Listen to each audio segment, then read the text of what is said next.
They swear oaths Good boy. to serve and to protect. Ready to go to work? And on Nashville's night to shine, At the CMA Awards. Officer Brent Hoadley was doing just that. Carrie Underwood just got back in that Tahoe. Brent's is a name that may not sound familiar. Of course, the rain's keeping a lot of people away, but we're just here for any crowd control issues. But his is a story repeated too many times in too many different ways.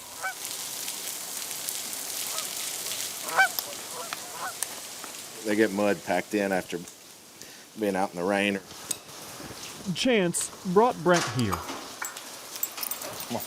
Partnered with a 14-year-old walking horse named Bear in Metro's mounted patrol. I went up and over the car. He didn't, run over me.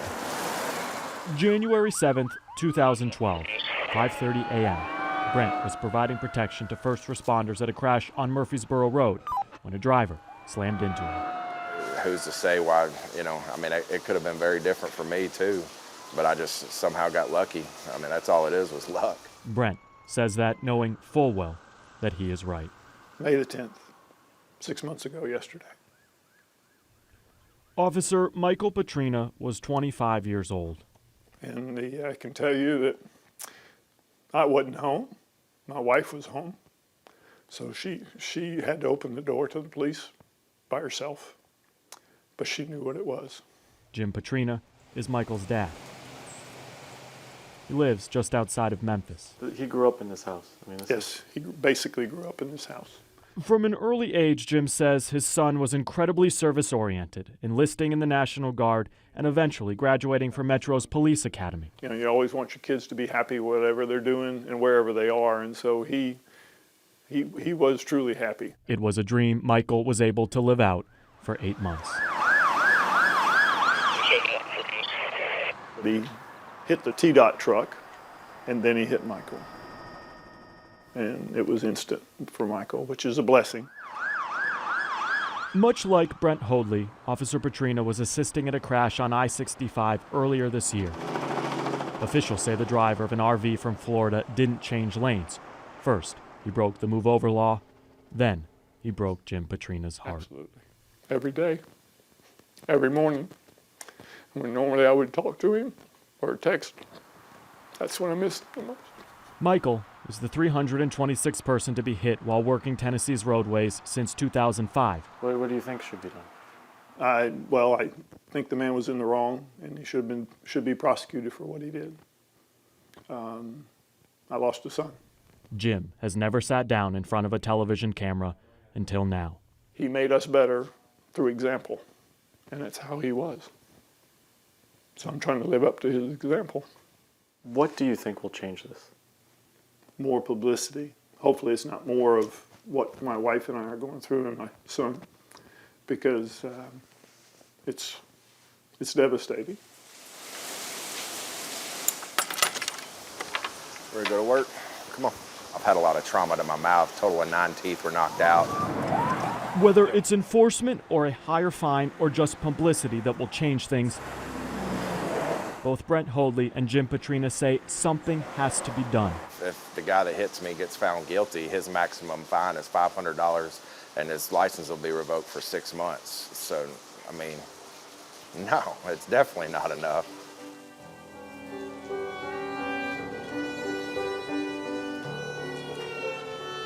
South Precinct Officer Michael Petrina is 10-7 for the remainder. They swear oaths to serve and to protect us. So I salute you, brother. You have earned your place amongst the guardian angels. But is anyone protecting them? He was doing what he wanted to do, and he always knew that risk. Officer Petrina, we honor you for the ultimate sacrifice.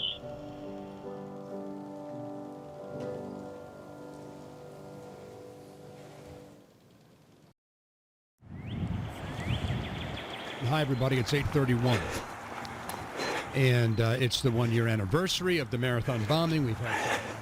If Phil Kirkpatrick could turn back time, there was blood everywhere on that sidewalk on Boylston. he would unsee the things he saw that day. Help up from the medical tent. Get as many people up here as you can. They hit us on the most innocent of events. I mean, a foot race. He's come a long way. We all have. But to know how he got here is to know where this man has been. Just happened to be on that little speck on the planet where this hideous part of history rolled out. You got it! 11 minutes shy of 3 p.m. a year ago today, Phil was poised with his iPhone near the finish line of the Boston Marathon, trying to snap a photo of his girlfriend, Vicky. This is personal to everybody. Vicky was a few hundred yards away from the first explosion. Phil wasn't quite as fortunate. 10 feet away is where the 5 people were that I saw down. The lost foot and a lost leg, and blood was everywhere. He wore his UT Vols shirt that day so that Vicky could spot him in the crowd. She never saw him, but most of the country did. I couldn't hear anything, and I was dizzy, and that's when some medical types came running up and put me into a wheelchair and wheeled me down across the finish line. Nearly deaf in both his ears, constant ringing of tinnitus in his right. And it doesn't ever stop. Phil didn't need his hearing, though, to see what he needed to do. Any of us who were injured, who could train and do this, and give it all we got, need to do it. Okay, just need to do it. Today it's going to be the Hot Run playlist. As one of 260 people injured that day, this music industry attorney was given an invitational entry to run the Boston Marathon next week. No other year would I have any business being on the course of the Boston Marathon.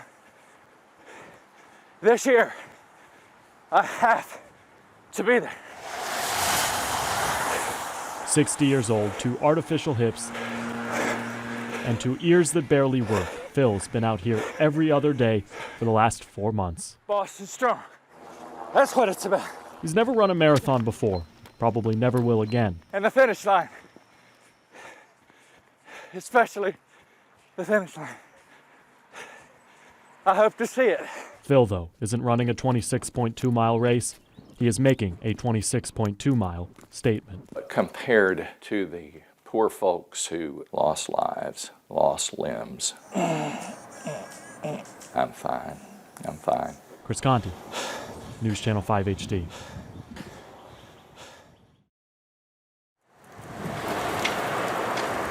I want them to experience the Southern hospitality. Hopkinsville, Kentucky has a population of a little more than 30,000 people. But in 2017, it's expected to more than double for just a few days. It's going to be a really big deal. Cheryl Cook, It just gives you chills. with the local Convention and Visitors Bureau, started planning 7 years ago. It could cause traffic jams, from here to Nashville. Visitors are coming from around the world to see a total eclipse for 2 minutes and 40 seconds of darkness. The best place on Earth that will have the longest period of totality is actually just north and west of Hopkinsville. It's so rare. But it does show the path and the globe and where we're at. Its projected path has been hanging in the office of Austin Peay astronomy professor Spencer Buckner for years. And I think I hung it up in late 99 or early 2000. Because he knows this won't happen again in any of our lifetime. I don't know of another one that will happen within the next few hundred years. With people coming here from all over the world, they want to make sure they don't miss any details, like making sure visitors have protective eyewear or cutting electricity off to certain parts of the city. So when things do go dark, the lights don't come on. We're hoping for a bright, sunny, warm day, no clouds in the sky. Scientists are planning how they'll capture and study it, while eclipse chasers have their trips confirmed. Over 400 rooms booked. Because when the moon perfectly aligns with the sun, there won't be any better place in the world to see it. The world's coming to Hopkinsville.